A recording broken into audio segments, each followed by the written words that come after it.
In this mini course, I will show you how to make your motion design and edits look professional without complex animations, heavy effects, or even endless tweaking.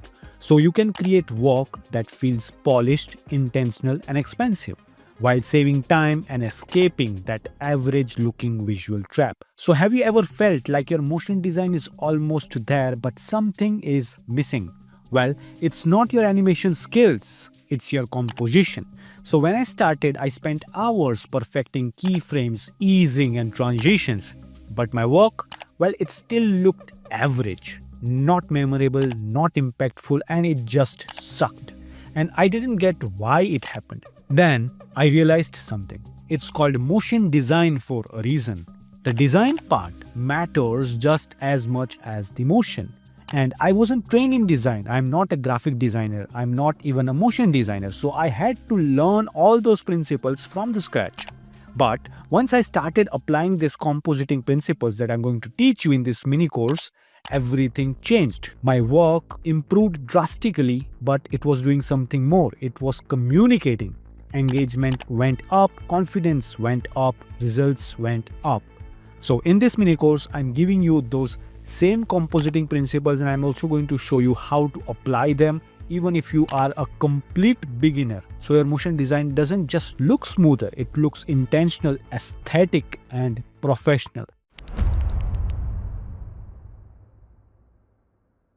Start with the surfaces created using rectangles. Add green gradients and then it acts as a stage.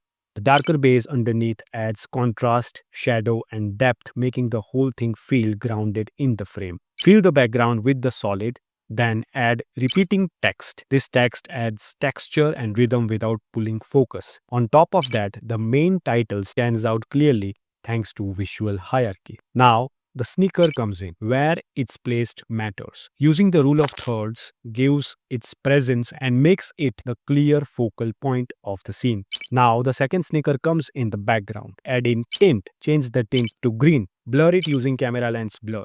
This creates a shallow depth of field, which helps guide the viewer's eyes towards the main sneaker, reinforcing it as the star of the scene. The shadow under the sneaker isn't just a dark shape, it's what connects the object to the platform. It's masked to fit perfectly, which helps sell the idea that it's really sitting there. To make things feel alive, we add a tiny bit of motion, a soft float, just enough to keep the scene from feeling static. It adds elegance without being distracting. Texture and light bring the vibe. Some noise breaks up the flatness. A soft vignette and window overlay suggests a setting. Adding a flicker effect on an adjustment layer in the beginning unites everything together. This flicker effect is an inbuilt effect. Each element here began as something basic, created with standard built-in After Effects tools, nothing out of the blue. On their own or poorly assembled, they could easily look mediocre. However, applying core compositing principles like unity, rule of thirds, hierarchy transforms these simple components into expensive-looking video. It's not about fancy plugins or complex tricks. It's about knowing how to use the fundamentals to make something that looks polished, professional, and expensive. A great composition is about guiding the viewer's eye, creating visual hierarchy, and establishing harmony and unity. In this lecture, we will go through the core principles that will instantly elevate your work. The common mistake most animators make is that they focus too much on animation itself. While animation is important, the average viewer cares more about overall visual appeal. If your motion design looks stunning, it will stand out even without complex animations. Most people struggle because they don't understand the fundamental principles behind good composition. But once you learn these principles, you won't have to reinvent the wheel. You will follow the proven patterns that make creating great composition effortless and make your work look stunning without much hard work. And when your composition is strong, your animation becomes more effective because it enhances communication. You will know exactly what needs animation and to avoid unnecessary animation. This will save you lots of time, lots of effort, and it will make your work look good and professional. I'm sure you have looked at your motion design and sometimes you feel like something is wrong. Maybe it's too cluttered, overloaded with animations, or it doesn't have that clear focus. Now, most of the time you realize this after you have made your motion design and you look at it and you have to restart it. So this wastes your time. Okay. So this is where the compositing principles come in. Think of them as cheat codes to instantly make your designs and motion and your edits look more polished and professional. Okay, so let's break them down. Rule of thirds. Stop centering everything. Many beginners instinctively place elements in the middle of the frame, but that often looks stiff and boring. Instead, divide your frame into 9 equal sections using 2 horizontal and 2 vertical lines. Position key elements along these lines or at their intersections. This naturally draws the viewer's eyes, making the composition feel more dynamic and engaging. Then we have leading lines. So, have you ever looked at an image and felt as if your eyes are being pulled towards a specific point? And if you have, that's the power of leading lines. Roads, pathways, building edges, or even object arrangements can create a natural flow. Instead of hoping that our viewers might look at a right place, we use the lines consciously to direct them. Then we have balance. A well balanced composition just feels right. If something seems off, it's likely missing balance. So there are two types of balance: symmetrical balance and asymmetrical balance. Symmetrical balance is where everything is evenly distributed, creating a structured and harmonious look. Now, if you are getting confused about this topics, don't worry about that. There is a detailed example, okay, included in this course, so don't worry about that. Okay, then we have asymmetrical balance. So instead of mirroring the elements, contrast is used. For example, a large object on one side balanced by a smaller or high contrast element on the other side. So the goal is to avoid one side feel too visually heavy. Okay, so in symmetrical balance, there is symmetry between two objects. In asymmetrical balance, there is an asymmetry between the two objects. Okay, the point of them is to make your main element look more appealing. Okay, then we have hierarchy. So your audience shouldn't have to guess what's important. Design with intent by establishing hierarchy. Okay, you have to work on paper before you start animation, and it's going to save you lots of time. And so I want you to design with intent. Okay, and to design with intent, hierarchy is one of the key compositing principles that could really help you. Okay, you can design with intent by establishing hierarchy in size. For example, bigger elements draw more attention, or you could use two bigger elements to make them irrelevant and make the audience feel on the smaller element, which is the key element, right? Then there is color. So high contrast or bright colors stand out. Then there is placement. The top left and center of the frame naturally attract the eye first. So if you want to test this, here is how what you do. So you look at your design and ask, where do my eyes go first? If it's not the key element, your hierarchy needs work. Then we have contrast. So if everything looks the same, nothing stands out. But if everything stands out, the viewer will feel overwhelmed. The key is to balance the contrast. In terms of colors, it's light versus dark, warm versus cool. In size, it's big versus small. In shapes, we have sharp edges, and now we have this rounded curves, right? Soft curves. So too little contrast makes design look flat, and too much creates chaos. So find the sweet spot for a polished look. Then we have unity. So unity ties everything together, making your motion design and edits feel more cohesive. So I'm sure you have seen the videos, like you're looking at the video and suddenly you feel like, what the hell, am I watching a different video? Because this feels like a completely different video. This is what happens when you don't establish unity. Okay, so poorly designed videos often look like a mix of unrelated scenes. Even if you are experimenting with different styles, there should be unifying element in your videos. Okay, so how do we achieve unity? We achieve unity through consistent use of colors, okay, which I think is the most powerful tool for unity. Then we have fonts and styles, so keep them aligned with your theme. Then there is visual flow, so your transitions and your composition should feel connected. Okay, it should feel as if it's intentional. Okay, everything in your animation and your edits should feel as if they are intentional. A lack of unity makes your work look unprofessional, while strong unity makes it feel intentional and high end. So before we move on to the system, I'm going to tell you what not to do when you are compositing. Okay. So the first thing is that you need to avoid cluttering. Okay. So you need to avoid overcrowding your frame with too many elements. If you think that too many elements are going to make your audience and your client feel good, it's not going to do that. And that is why I have kept the examples as simple as possible to prove that you don't need many elements to make your animation look good. Okay, and so when you clutter things, it makes the composition confusing and overwhelming. Another thing that you have to remember is lack of focus. So if everything, like I said, if everything is equally important, nothing stands out. So make sure that you have a clear focal point. We are going to solve this problem in the system part. Okay, then we have static composition. Even in short animations, avoid completely static composition. Use subtle movements or transitions to keep the viewers engaged. In the animation examples I'm going to give you, I haven't used so much animation. Okay, it's really subtle till there is this particle animation, and then we have this lighthouse effect. Okay, apart from that, it's really static. But even after that, it's not static. And that's the point. And that's the thing that you have to remember, that you have to keep things as simple as possible. Okay, the next thing that you have to remember is that you can sometimes ignore the rule of thirds. Okay, so while the rule of thirds is a great starting point, don't be afraid to break that rule occasionally. Okay, sometimes a centered composition can be very effective.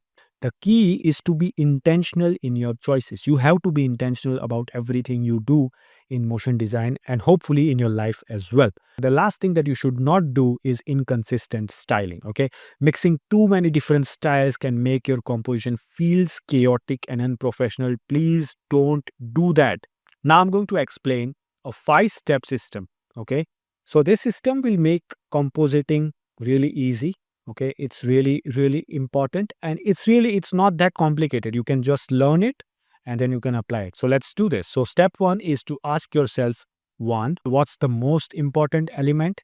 Second, what is it that you are trying to convey to the audience? Okay, here, what is it that you are trying to tell to the audience? Okay, and then ask yourself, if I had to show one thing in the video, what would it be? Okay, so when you ask yourself these questions, you have a key element. Okay, so a key element is the most important thing in a scene.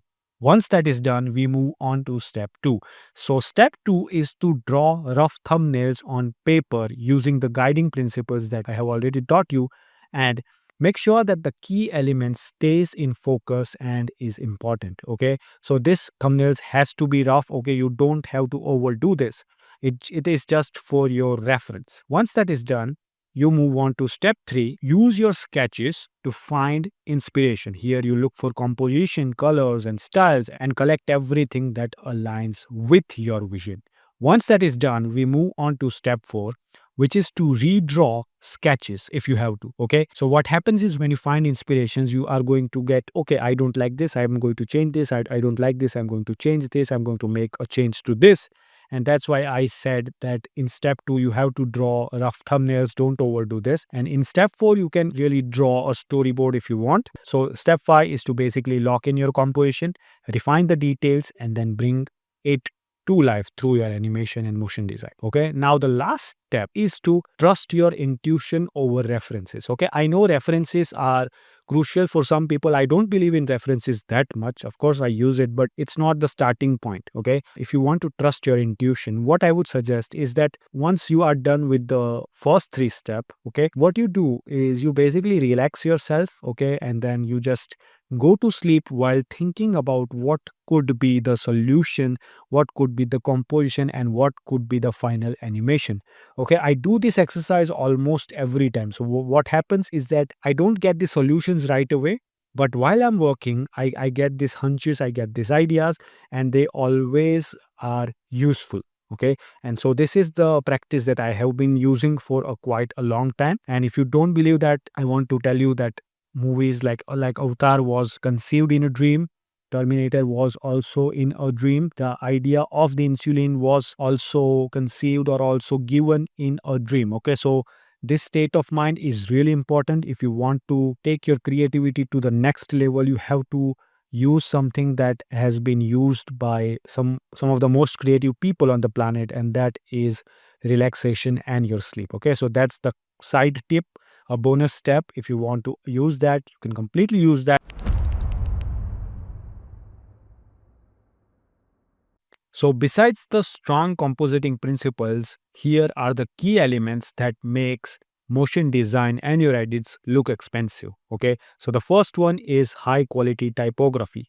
Use professional and well paired fonts. There are resources in the description. Make sure that you look at it. Okay, it has all the resources that you need related to everything that I'm going to explain. Okay, then we have smooth easing and animation curves. Okay, so avoid linear animation, use easing for smooth animation. Graph editor is your best friend. So adjust speed graph or value graph to create satisfying motion. Follow the 12 principles of animations. It could be overshoot, squash and stretch, and secondary motion to add more realism. Okay. Then we have subtle details and micro animations. So you don't have to make huge changes to make your animation look expensive. Sometimes small movements like subtle 3D animation, parallax effects like shuttle textures or tiny glows makes design and your edits feel more richer. Okay, texture overlays, slight noise or grain can add so much to the quality of the video. Okay, then there is my favorite, which is cinematic effects and blurs. Use shadows for depth, for example. But when it comes to shadows, be mindful. Then you can use fake 3D depth using layered motion and parallax effects. Which one is my personal favorite? Then you can use glow effect, lens flares, and environmental lighting. Like lights in After Effects is an underrated tool. Okay, you can really use that to add more realism. Then one way to make your composition instantly look better is through vignettes, and the another one is depth of field using adjustment layers. Okay, then you should use color palettes intentionally. So use color harmonies. There are analogous, complementary, and triadic, so many color harmonies. Okay, instead of random colors, pick colors with intent. Decide what it is that you want your audience to feel, and based on that feeling, pick a color, and then from that color make your color palette. Okay, colors are really crucial, especially if you're working in motion design. Color grading can add cinematic or brand specific look, right? Then we have seamless transitions and flow. So expensive looking motion design don't have abrupt cuts. Okay, everything is intentional, like I'm saying in each and every point. You should use smooth motion, you should use smooth transitions. Everything must feel intentional. So take your time with pre-production. Okay, write everything down on paper before you start animation. So the last point is consistency and unity. So make sure that your fonts, colors, and animation style create a cohesive video. Avoid too many styles mixed together. You don't want to overload your audiences. Simplicity and consistency feel premium. And also you have to use white space effectively. Instead of cramming too much into frame, you can sometimes tell so many things by using so little as well. And that brings me to the last tip, which I consider to be a pro tip, which is less is more. So expensive design isn't about adding more effects, it's about polishing the details and using motion strategically. See, expensive looking motion design comes from precision and intention, not overloading everything with animation. And that's the thing that you have to remember, that it is a means and medium of communication. So in this lecture, I'm going to show you why complexity is not always a great idea. So I want to show you an example of video I made back in 2019. So this video took me about 3 days to make. It is packed with effects, textures and visually pleasing colors, at least that's what I thought. But despite all that, something felt off. It just didn't look good, or it just didn't look right, is what I should say. Now, here is the another video that I made for this class project. Okay, I made this in just 40 minutes. The key images in center are AI generated and are free to use. So what makes this simpler video more effective? To understand that, let's break down the core of motion design and compositing, that is storytelling. In the first example, there is no clear focal point. There are two important elements, a telescope and an eye. But when I revisited the video, I had to ask myself, what was I even trying to say? Well, my original intent was to highlight the importance of health of our eyes as a motion designers, because we work on screens all the time. And that reminded me of a crucial principle when I looked at the video. And that is, if your composition doesn't communicate your story without a sound or a voiceover, it's not working. So this is the ultimate litmus test of motion design. So watch your video without sound or voiceover, and if the flow of the video makes sense, great. If not, your video lacks the most essential element of motion design, and that is storytelling. So if you don't know, this is what some great directors do. I have heard many directors like Martin Scorsese say this.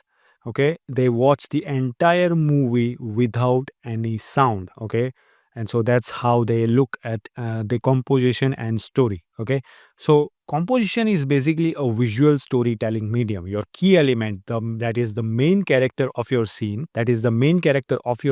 should stand out and interact with other elements in a way that conveys meaning. Now, in the second example, the storytelling is clear. There is a structured flow leading to a conclusion reinforced by the text at the end.